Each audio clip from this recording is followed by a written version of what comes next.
The house stood alone, isolated, ominous. It was a Victorian mansion on Blackwood Lane, shrouded in dark legends. Locals whispered about its dark history, a history that no one dared to speak aloud. The house had been empty for years. No one dared to live there, no one dared to buy it. Those who did met a tragic end. Some called it cursed, others haunted. Whatever the truth, one thing was certain. Blackwood Lane held a sinister secret. A secret that sent chills down your spine and made your mind race. The house's history was woven with tragedy and despair. The first owners, a wealthy couple, were found dead under mysterious circumstances. Their deaths were ruled a murder-suicide, but the rumours persisted. A family moved in after but fled in the dead of night, claiming to be terrorised by unseen forces. Each subsequent resident met a similar fate, driven out by fear or consumed by an unspeakable evil. The stories differed, but they all shared a common thread: cold spots, unexplained noises, and the feeling of being watched, an unseen presence lurking in the shadows. The first to try and break the cycle of fear were a young couple, John and Mary. They were determined to change the fate of the house. They saw the house as a project, a way to breathe life back into its crumbling grandeur. To them, it wasn't just a house, but a chance to create something beautiful. They laughed off the stories, dismissing them as local folklore. John and Mary believed it was all just a figment of everyone's imagination. John, an architect, was drawn to the intricate design of the house. He saw it as a challenge, one he was eager to accept. Mary, a writer, saw it as a source of inspiration, a place where her imagination could run wild. She dreamed of writing her stories in this very house. But their dreams soon turned into nightmares. The house began to reveal its true nature. The house welcomed them with open arms, or so they thought. They felt like welcome guests.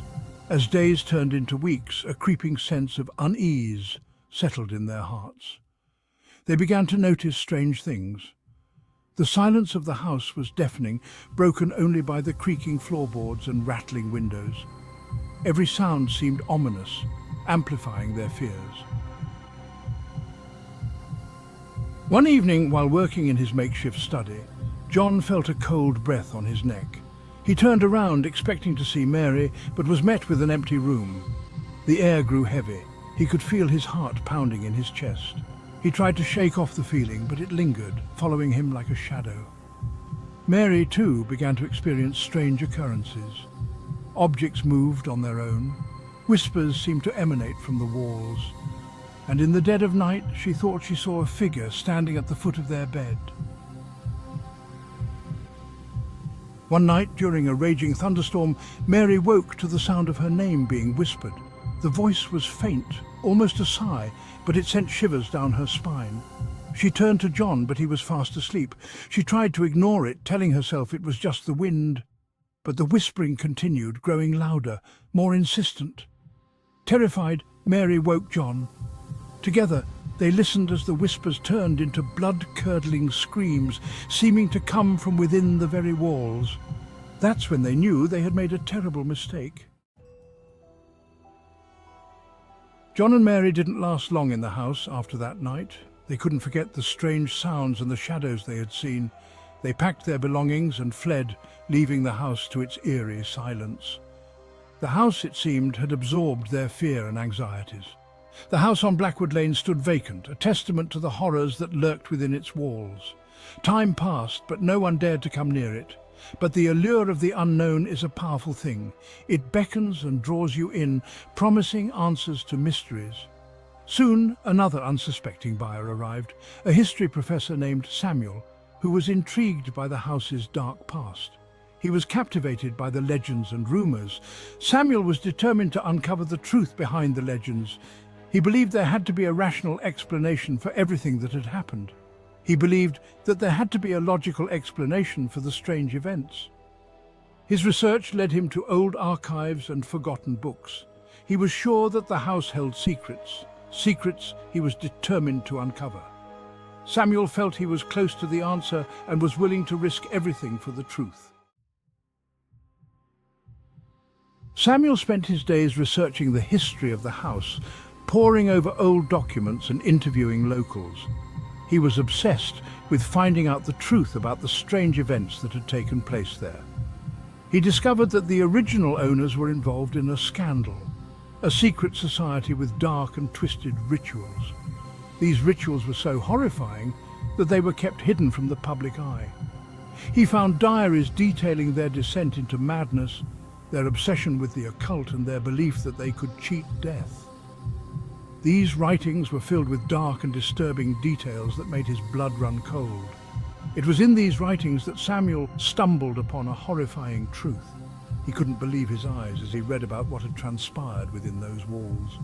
The house wasn't just haunted, it was a conduit, a gateway to another realm. This place was steeped in evil and darkness that couldn't be ignored. The rituals performed by the original owners had opened a door they couldn't close. These actions had resulted in the house becoming a place where the worlds of the living and the dead intersected. Armed with this knowledge, Samuel realized the danger he was in. He tried to leave, but it was too late. The house had other plans. Doors slammed shut, windows wouldn't budge, and the temperature plummeted. Samuel was trapped. He could feel the presence of the entities that had been summoned all those years ago. They were drawn to his fear, his curiosity. He ran from room to room, desperately searching for a way out, but there was none. The house had become a labyrinth, its corridors twisting and turning, leading him deeper into its depths. As the entities closed in, Samuel understood the horrifying truth.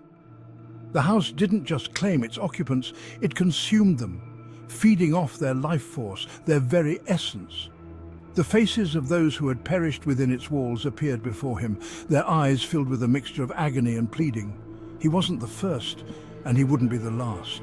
He closed his eyes, accepting his fate, and a chilling realization washed over him. The house didn't need to be bought. It needed a keeper to contain the horrors within. The house on Blackwood Lane still stands, a beacon of darkness in a world of light. Its windows are dark, its walls silent, but the stories live on. People still whisper about the house on Blackwood Lane, the house that no one could buy. But in those whispers, there's a new fear, a fear born of understanding. The house isn't for sale, not anymore. It has found its purpose, its keeper. It's a prison, a sanctuary, and a graveyard all in one. It's a haunted house that will forever remain unsold.